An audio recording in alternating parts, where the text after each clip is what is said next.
Iran versus Israel এই দুই দেশের লড়াই যেন মহাকাব্যের সংঘাতের লড়াইয়ের উপেক্ষায় ২০২৪ সালে ১ অক্টোবরে ঝাঁকে ঝাঁকে ২০০টার বেশি মিসাইল ছুড়ে ইসরায়েলে আকাশে যেন আগুন ধরিয়ে দিয়েছিল। ফলাফল ইসরায়েলের বিমানবন্দর ধ্বংসস্তূপে পরিণত করে। যদিও ইসরায়েল সরাসরি স্বীকার করেনি, ক্ষতিগ্রস্ত চিত্র পরিষ্কার করে দিয়েছে। এখন প্রশ্ন হচ্ছে, এত বড় ক্ষতি হওয়ার পরেও ইসরায়েল কেন পরবর্তী আক্রমণ করেনি? আমেরিকার পশ্চিমাদের সমর্থন থাকা সত্ত্বেও কেন ইসরায়েলের মতো পরমাণু শক্তিধর দেশ ইরানের দিকে পা বাড়াতে ভয় পাচ্ছে? তবে কি ইরান তার মিসাইল দিয়ে এমন কোনো শক্তি অর্জন করেছে যা মুহূর্তের মধ্যে ইসরায়েলকে কয়েকবার ধ্বংস করে দিতে পারে? নাকি ইরানের পেছনে চীন আর রাশিয়ার সমর্থনের ভয় কাজ করছে? নাকি অন্য কোনো ভয় কাজ করছে ইসরায়েলের মনে? এই সিদ্ধান্ত নিতে ভয় পাচ্ছে। আজকে আমরা দেখব সেই সব বিশ্লেষণ করে যে ইরানের উপর আক্রমণ করতে হাজারবার চিন্তা করতে বাধ্য করছে। তো চলুন শুরু করা যাক। মিসাইল প্রতিরক্ষা ব্যবস্থা। ইরান তার আকাশ প্রতিরক্ষা ব্যবস্থাকে আরও শক্তিশালী করতে রাশিয়ার কাছ থেকে অত্যাধুনিক S-400 মিসাইল প্রতিরক্ষা ব্যবস্থা কিনতে যাচ্ছে। আর এই সিস্টেমে ক্ষমতা অভাবনীয়। বিমান প্রতিরক্ষা, এমনকি ব্যালিস্টিক মিসাইলকেও আঘাত করে ধ্বংস করতে পারে। যদিও S-400 এখনও পর্যন্ত পুরোপুরি ইরানের হাতে এসে পৌঁছায়নি, তবে রাশিয়ার সঙ্গে ঘনিষ্ঠ সম্পর্কের কারণে অনেকেই মনে করেন ইতিমধ্যেই প্রতিরক্ষা ব্যবস্থা নিয়ে যাবে। ইসরায়েলের মনে করে ইরান ইতিমধ্যে এই প্রযুক্তি পেয়ে গেছে। S-400 ইরানের আকাশ প্রতিরক্ষাকে এক উন্নত কথায় নিয়ে যাবে। ইসরায়েলের জন্য নতুন আরও গুরুতর হুমকি হিসেবে দেখা যাবে। এছাড়াও ইরান তার নিজস্ব কোনো নতুন মিসাইল প্রতিরক্ষা ব্যবস্থা বাফার 373তেই তৈরি করে ফেলেছে, যা ইতিমধ্যে ইরানের সামরিক বাহিনীর একটা গুরুত্বপূর্ণ অংশ হয়ে গিয়েছে। এই সিস্টেম ইসরায়েলের আকাশপথে প্রবেশের চেষ্টা ব্যর্থ করতে সক্ষম। এখন যদি ইসরায়েল ইরানে হামলা চালায়, সেই আক্রমণ হয়তো ইরানের প্রতিরক্ষার কারণে পুরোপুরি ব্যর্থ হবে। এমন পরিস্থিতিতে ইসরায়েলের চিন্তার বিষয় পাল্টা আক্রমণ। ইরান মিসাইল ক্ষমতা দিয়ে সম্প্রতি যে ক্ষতি করেছে, ইসরায়েলের মন থেকে এখনও মুছে যায়নি এই আতঙ্ক। ইসরায়েল ইরানের আক্রমণ করার আগে কয়েকবার চিন্তা করতে বাধ্য করছে। যুদ্ধবিমানের সীমাবদ্ধতা। যদিও ইসরায়েল আকাশপথে ন্যূনতম শক্তিশালী দেশ, ইরানের মতো দূরবর্তী দেশে হামলা চালাতে তাদেরকে বড় ধরনের চ্যালেঞ্জের সম্মুখীন করেছে। ইসরায়েলের যুদ্ধবিমানগুলোকে ইরানে আক্রমণ করতে হলে অনেকটা পথ পাড়ি দিতে হবে, আর এটাই তাদের অন্যতম বড় দুর্বলতা। এই দুর্গম পথ পাড়ি দিতে গেলে তাদের জ্বালানি সংকট দেখা দিবে, যে কারণে বিমানগুলোকে একাধিকবার আকাশে রিফুয়েল করতে হবে, যা অত্যন্ত ঝুঁকিপূর্ণ এবং সময় সাপেক্ষ। এর ফলে তাদের অভিযান আরও ধীর গতি হয়ে পড়বে। তাছাড়া ফাইটার জেটগুলোতে অতিরিক্ত জ্বালানি সংযোজন করলে ক্ষতি এবং আগের চেয়ে যুদ্ধ ক্ষমতা অনেক অংশে কমে যাবে, যা ইরানের উন্নত আকাশ প্রতিরক্ষা ব্যবস্থার সামনে ধ্বংস হয়ে যাওয়ার প্রবল সম্ভাবনা আছে।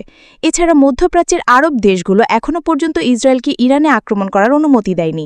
এই কারণেই ইরানের বিরুদ্ধে সরাসরি হামলা চালানোর আগে সব দিকে হিসেব করে চলতে হচ্ছে। ড্রোন প্রযুক্তি। ইরান বর্তমানে এমন এক শক্তিশালী ড্রোন বাহিনী তৈরি করেছে যা বড় হুমকির কারণ হয়ে পড়েছে। স্বল্প খরচে উৎপাদিত এবং এই ড্রোনগুলো পাখির ঝাঁকির মতো আক্রমণ চালিয়ে ইসরায়েলের প্রতিরক্ষা ব্যবস্থার উপর বিশাল চাপ তৈরি করতে পারে। ইসরায়েলের প্রতিরক্ষা ব্যবস্থা, যেমন আয়রন ডোম, একযোগে এত বিপুল সংখ্যক ড্রোনকে আটকাতে হিমশিম খাবে বলে ধারণা করা হয়। এই ড্রোনগুলো সীমান্ত অতিক্রম করে ইসরায়েলের সামরিক ঘাঁটি আর গুরুত্বপূর্ণ স্থাপনার উপর আঘাত হানতে পারে, ইসরায়েলের জাতীয় প্রতিরক্ষা ব্যবস্থাকে দুর্বল করে দিতে পারে। এই পরিস্থিতি ইসরায়েলের জন্য গভীর উদ্বেগের কারণ। ইরানের সঙ্গে যুদ্ধে জড়ালে এই ড্রোন আক্রমণগুলো ইসরায়েলের সামরিক প্রতিরক্ষাকে বিপর্যস্ত করে তুলতে পারে। ইতিমধ্যেই হুমকির মোকাবেলায় আমেরিকা থেকে থার্ড প্রতিরক্ষা ব্যবস্থা সংগ্রহ করেছে। তবে প্রশ্ন থেকে যায়, ইরানের ড্রোন হামলাকে ইসরায়েলের কি থার্ড প্রতিরক্ষা ব্যবস্থা দিয়ে আটকানো আদৌ সম্ভব? মিসাইল শক্তি। ইরানের মিসাইলের সক্ষমতাকে এক অন্য স্তরে নিয়ে গেছে, যা ইসরায়েলের জন্য এক গুরুতর হুমকি হিসেবে আবির্ভূত হয়েছে। ইরানের মিসাইল সিস্টেমের উচ্চ ক্ষমতা সম্পন্ন এবং তাদের মিসাইলের পাল্লায় ইসরায়েলের কৌশলগত স্থানের জন্য এক নতুন বিপদ জন্ম দিয়েছে। বিশেষ করে ইরানের ব্যালিস্টিক মিসাইলগুলো ইসরায়েলের নিরাপত্তার জন্য নতুন সংজ্ঞা তৈরি করেছে, কারণ এগুলোই গুরুত্বপূর্ণ স্থাপনা ধ্বংস করে দিতে পারে। ইরানের সবচাইতে ভয়ঙ্কর দিক হলো, তারা যদি একযোগে সব মিসাইল ব্যবহার করে সেই আক্রমণ করে একাধিক বা ধ্বংস করার ক্ষমতা রাখে। ইসরায়েল এত পরিমাণ মিসাইলে মোকাবেলা একসাথে করতে পারবে না। হ্যাঁ, এটাই তাদের প্রতিরক্ষা ব্যবস্থার সীমাবদ্ধতা। ইসরায়েল জানে, ইরান তাদের উপরে আক্রমণ চালায়, তাদের সেই পরিস্থিতি খুব দ্রুতই তাদের জন্য এক অসহনীয় বিপদে পরিণত হবে। এই কারণে ইসরায়েল ইরানকে আক্রমণ করতে দ্বিধাগ্রস্ত। তারা ভালোভাবেই যুদ্ধ শুরু হলে পরিস্থিতি এতটাই জটিল হয়ে উঠতে পারে, তাদের নিজেদের অস্তিত্বই হুমকির মুখে পড়ে যাবে। ভূরাজনৈতিক।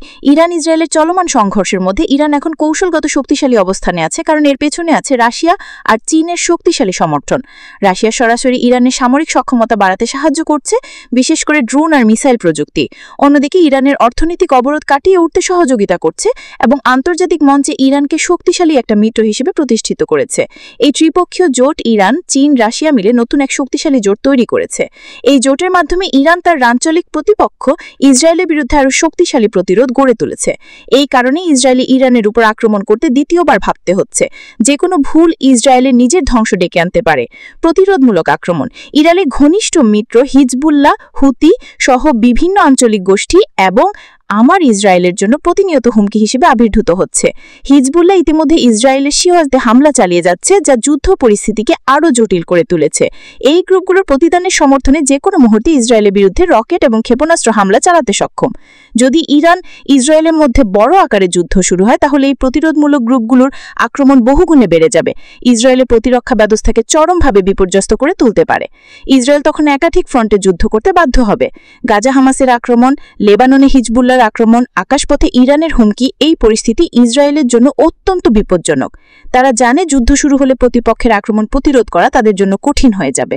এমনকি এখনই গ্রুপগুলো সম্পূর্ণভাবে হামলা না চালিয়েও ইসরায়েলকে অলরেডি চাপের মধ্যে রেখেছে। আর যুদ্ধ শুরু হলে ইসরায়েল প্রতিরক্ষা ব্যবস্থা একাধিক ফ্রন্টে কার্যকর রাখা প্রায় অসম্ভব হয়ে পড়বে। এমনকি সকল গ্রুপগুলোর হাতেই এসে পৌঁছাবে ইরানের অত্যাধুনিক সব মিসাইল। তাছাড়া ইসরায়েল এসব প্রতিপক্ষের সাথে লড়ে অস্ত্র ভাণ্ডার প্রায় শেষ করে ফেলেছে। আর তাই ইসরায়েল জানে ইরানের মধ্যে বড় আকারে যুদ্ধ হলে অস্ত্র সংকট আরও প্রকট হয়ে উঠবে। ইসরায়েলের জন্য দীর্ঘমেয়াদী যুদ্ধ চালানোর মতো ক্ষমতা এখন নেই বললেই চলে। হয়তো ভাবছেন আমেরিকানকে অস্ত্র দিয়ে সাহায্য করবে। আসলে ইউক্রেন যুদ্ধে অস্ত্র দিতে দিতে আমেরিকা ও পশ্চিমাদের নিজেদের সংকট দেখা দিয়েছে। তাছাড়া ইসরায়েলের জন্য আরও ভয়ের ব্যাপার হলো ইরান ইতিমধ্যে স্পষ্টভাবে হুমকি দিয়েছে যে ইসরায়েল যদি তাদের বিরুদ্ধে কোনো ধরনের সামরিক পদক্ষেপ নেয়, তাহলে তারা ইসরায়েলের বিদ্যুৎ গ্রিড এবং জ্বালানি অবকাঠামো আক্রমণ চালিয়ে যোগাযোগ ব্যবস্থা বন্ধ হয়ে যেতে পারে, যা তাদের সামরিক কার্যক্রমে বিশাল প্রভাব ফেলবে। বিদ্যুৎ ছাড়া ইসরায়েলের টেকনোলজিগত প্রতিরক্ষা ব্যবস্থাগুলো অকার্যকর হয়ে পড়বে।